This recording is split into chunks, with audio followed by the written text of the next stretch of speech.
വനാതിർത്തികളിൽ മനുഷ്യമൃഗ സംഘടനകൾ വർദ്ധിച്ച സാഹചര്യത്തിൽ കേന്ദ്ര സർക്കാർ നിയമനിർമ്മാണം കൊണ്ടുവരണമെന്നാവശ്യപ്പെട്ട് അഖിലേന്ത്യാ കിസാൻ സഭയുടെയും കർഷക തൊഴിലാളി യൂണിയന്റെയും നേതൃത്വത്തിൽ പാർലമെന്റ് മാർച്ച് നടത്തി. ദില്ലിയിലെ ജന്തർ മന്ദിറിൽ നടന്ന മാർച്ചിൽ കർഷകർ, തൊഴിലാളികൾ, ആദിവാസികൾ, പരമ്പരാഗത വനമേഖലയിൽ താമസിക്കുന്നവരടക്കം പങ്കെടുത്തു.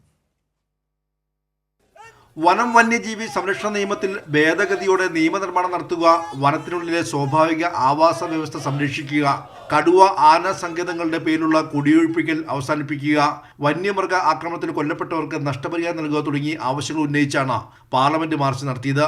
അഖിലേന്ത്യാ കിസാൻ സഭയും കർഷക തൊഴിലാളി യൂണിയനും നേതൃത്വം നൽകിയ മാർച്ചിൽ വിവിധ സംസ്ഥാനങ്ങളിൽ നിന്നുള്ള ആദിവാസികളും പരമ്പരാഗത വനമേഖലയിൽ താമസിക്കുന്നവരും പങ്കെടുത്തു.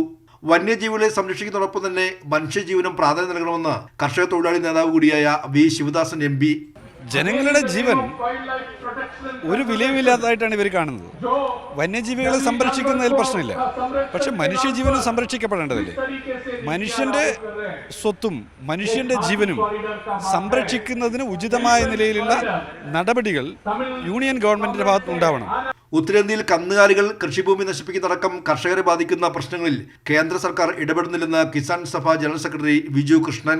ഉത്തരേന്ത്യയിലും മറ്റും സ്ട്രേ കാറ്റിൽ, ഈ കന്നുകാലികൾ വലിയ രീതിയിൽ കൃഷിസ്ഥലങ്ങൾ ആക്രമിക്കുന്നു, കൃഷി നാശം സംഭവിക്കുന്നു. അതൊരു വിഷയം എടുത്തുകൊണ്ടും ഗോരക്ഷയുടെ പേരിൽ നിരവധി കർഷകരെയാണ് ആക്രമിച്ചിരിക്കുന്നത്. കൂടുതലും മുസ്ലിം, ദലിത്, ആദിവാസി വിഭാഗത്തിൽപ്പെട്ടവർ. ജന്തർ മന്ദിറിൽ നടന്ന ധർണയിൽ Hannan Mollah, Ashok ദേവ്ളെ, P. Krishnaprasad, Dindigul MP, R. ശശികാന്തൻ എന്നിവർ പങ്കെടുത്തു. കൈരളി ന്യൂസ്, ദില്ലി.